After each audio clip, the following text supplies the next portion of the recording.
प्राचीन काल की बात है।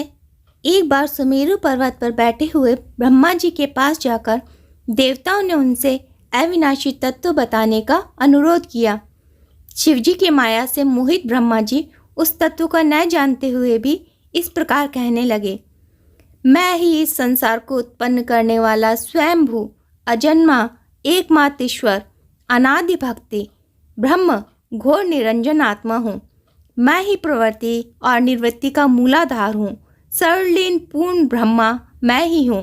ब्रह्मा जी के कहने पर मुनि मंडली में विद्यमान विष्णु जी ने उन्हें समझाते हुए कहा कि मेरी आज्ञा से तो तुम सृष्टि के रचयिता बने हो। मेरा अनादर करके तुम अपने प्रभुत्व की बात कैसे कर रहे हो। इस प्रकार ब्रह्मा और विष्णु अपना अपना प्रभुत्व स्थापित करने लगे और अपने पक्ष के समर्थन में शास्त्र वाक्य एक दूसरे को बताने लगे। अंततः वेदों से पूछने का निर्णय हुआ तो स्वरूप धारण करके आए चारों वेदों ने कहा कि जिसके भीतर समस्त काल निहित है तथा जिसमें सब कुछ समाया हुआ है, जिसको परम तत्व कहा जाता है, वह तो एक रुद्र ही है। इस पर ब्रह्मा और विष्णु ने कहा कि हे वेदों, यह तो तुम्हारा अज्ञान है। भला पार्वती से प्रेम करने वाला नंगा धूल से नहाए हुए शिव को कोई कैसे परम तत्व कह सकता है।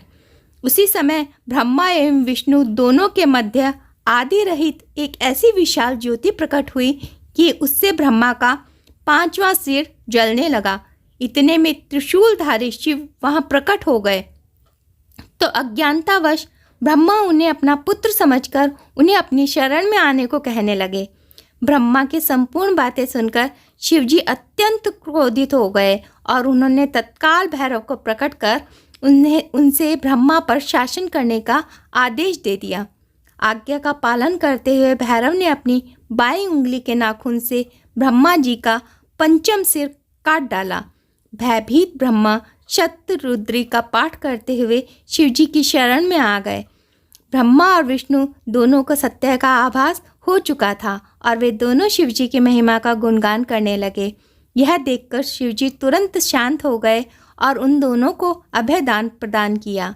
इसके बाद शंकर भगवान काल भैरव से कहते हैं कि तुमने ब्रह्म के 5वें सिर की हत्या की है, इसलिए तुम्हें ब्रह्म हत्या लगी है। तुम्हें ब्रह्म हत्या के दोष से मुक्ति पानी होगी। ब्रह्म के 5वें सिर से कटे उस खोपड़ी को माला की तरह पहन लो और जगत भर में भ्रमण करो और भिक्षा मांगकर अपना जीवन निर्वाहन करो। अंत में जब तुम काशी आओगे तो तुम्हारे सारे पाप समाप्त हो जाएंगे और तुम दोषमुक्त हो जाओगे। तब तुम काशी में ही विद्यमान हो जाना और स्थापित हो जाना। काल भैरव काल से परे हैं। वह शिव के अवतार हैं। कलयुग में मनुष्यों को उनके कर्मों के अनुसार फल देने का कार्य काल भैरव ही करते हैं। तो दोस्तों, ये थी काल भैरव की रोचक कहानी। अगर कहानी पसंद आई हो तो कहानी को लाइक करें, शेयर करें और इसी तरह की अनेक कहानियों को सुनने के लिए मेरे चैनल को सब्सक्राइब करना बिल्कुल भी ना भूलें। जय काल भैरव दोस्तों।